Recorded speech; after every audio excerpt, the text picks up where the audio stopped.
సర్దుకొని వెళ్ళిపోయేలాగా ఉంది. అదేంటి బ్రో అంత మాట అన్నావు?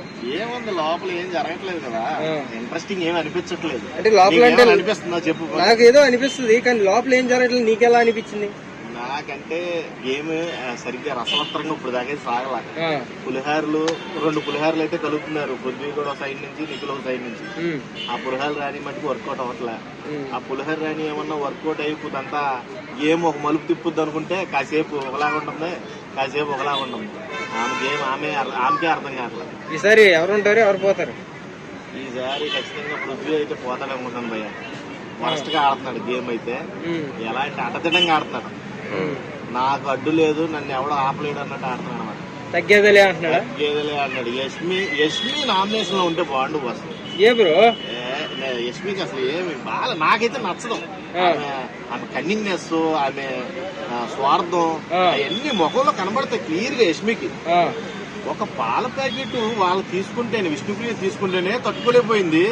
వాళ్ళ టిఫిన్ దొబ్బుతింది, వాళ్ళ పంచదార దొబ్బుతింది, టీ పొడి దొబ్బుతింది, వాళ్ళ చికెన్ కూడా దొబ్బు తినేసింది. మొత్తం ఆకలేసింది తిని ఉంటది, ఆకలేసింది తినేసింది. మరి పాల ప్యాకెట్ కూడా వాళ్ళు ఏదో ఆకలేసింది తాగేసలే అనుకోవచ్చుగా. ఏదో ఏడుపు ఏడ్చేసింది బాబోయ్. ఆ ఏడుపు చూడలేకపోయాం అసలు. గొర్రెల దండాలు ఎట్టేసింది.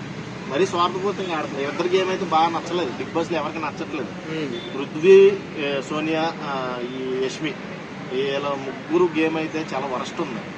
వరస్ట్ అంటే ఎవరిని అడిగినా చెప్తారు. బిగ్ బాస్ ఒక అవకాశం ఇచ్చి జనాలకి ఎవరిని ఎలిమినేట్ చేస్తారంటే ఫస్ట్ ప్లేస్ లో పృథ్వీ గారు ఉంటాడు, సెకండ్ ప్లేస్ లో యష్మి ఉంటుంది. అంతే అంటారా? అంతే ఖచ్చితంగా. అయితే సీజన్ 8 0 ఈసారి.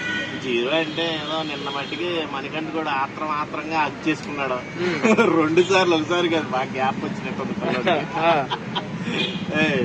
భార్య కూడా కొంచెం ఎడంగా ఉంటుందేమో పాపం. యష్మిని అసలు ఆమె నెయ్యి కూడా దొబ్బేసి తినేస్తుంది కదా, మెత్తగా ఉంటుంది, గట్టిగా అయితే హక్ చేసుకుంది 2 సార్లు. ఏం కోతరా, ఇట్ ఈస్ ఏ గేమ్ రా అన్నాడు. గేమ్ లో తోస్తాడా? ఏం తోసేసాడు ఈ పూతు. మీరు ఆగండి స్వామి, ఏం తోయలేదు. అక్కడ ఓదార్చే క్రమంలో అందరూ హగ్డే నిన్న.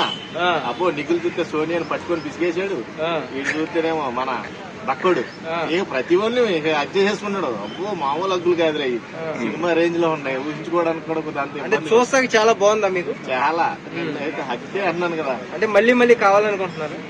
మళ్ళీ ఎందుకు కావాలనుకోరు? ఇప్పుడు 6 దాటిన తర్వాత ఒక సినిమాలు చూస్తారు, 9 దాటిన తర్వాత ఒక సినిమాలు చూస్తారు. ఇప్పుడున్న జనరేషన్ అలాంటివి ఉన్నాయంటే టీవీ చదువుకొని చూస్తూ ఉంటారు. అర్థమైందా? ఎవరైనా కావాలి. ఇప్పుడు అలాంటివి ఉన్నాయి కాబట్టి మీరు సీజన్ 8 చూస్తున్నారా? ఖచ్చితంగా ఉండాలని చూస్తున్నాను. ఉన్నాయని కాదు, ఇప్పుడు నాకేమీ లేదు, సరుకు లేదు, సరుకు ఉంటాదేమో అని చూస్తున్నాను. ఈ సోనియా ఏమన్నా వెళ్ళి నిఖిల్ మీద పడిపోద్దేమో అని చూస్తున్నాం. అక్కడ దాకా వెళ్తుంటే సవర్ చేస్తుంది, బయటకు వస్తుంది. ఈ యష్మి అన్న వెళ్ళి ఎవడెవడితో పులిహార కలుపుద్దంటే అలా ఆయన చూస్తేనేమో భయం. పెళ్ళైందా యష్మి? పెళ్ళైందా? నీకే తెలియాలి బ్రో. నాకెందుకు తెలుస్తుందని, నేనేమన్నా ఇదేంటి దగ్గర బంధువునే అండి, నువ్వు భలేకున్నావు. సరే, ఇంకా okay, thank you bro. Thank you so much. Thank you వచ్చావా?